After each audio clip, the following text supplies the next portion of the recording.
Sziasztok! A nevem Horváth Márk, én egy 25 éves személyedző vagyok, és nagyon szeretem, amit csinálok. Az évek során több sportot is kipróbáltam, és megmérettettem magam több téren, ezáltal tapasztalatokat gyűjtve. Ezt a tudást igyekszem beleszülni a munkámba, és átadni a lehető leghatékonyabban. A legnagyobb szenvedélyem a konditermes edzés, de emellett brazil jiu-jitsuzok is, illetve rendszerességgel el kell futni.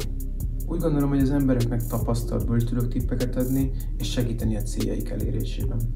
Általános iskolában komoly szinten jégkorongoztam 4 évig a budapesti MEK Jégkorong Akadémiánál, illetve középiskola alatt vívtam a Metropolis Vívó Klubban.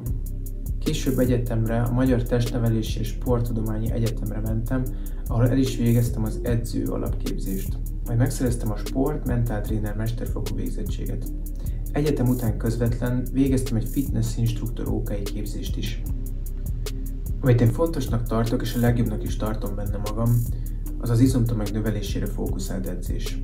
Fontosnak tartom, hogy valaki ne csak jó egészségben legyen, de jól is nézzen ki. Íme pár eredményes példa.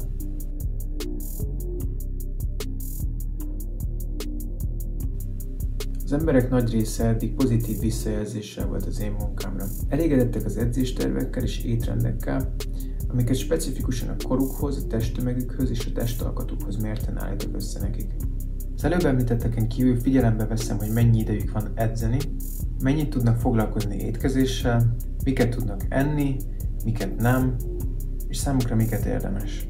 Nagyon sok szempontot figyelembe veszek ilyenkor, és megpróbálom kiküszöbölni azt, hogy bármilyen apróság is elkerülje a figyelmemet. Több olyan embert is edzettem már, akiknek pár hónap alatt sikerült 6-8 kg izmot felszedni, kitartó edzéssel és odaadó tömegeléssel egészen egyszerűen.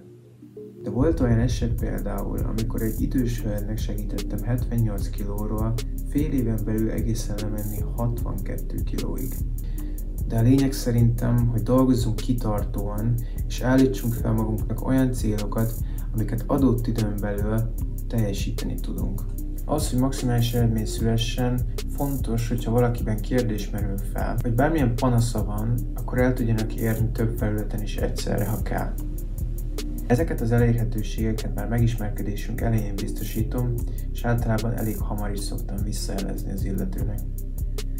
Remélem, hogy ez elég meggyőző volt, és eleget tudok nyújtani az álláskövetelményekhez. Ha bármilyen kérdés merül fel, akkor az elérhetőségémet a videó alatt lehet megtalálni.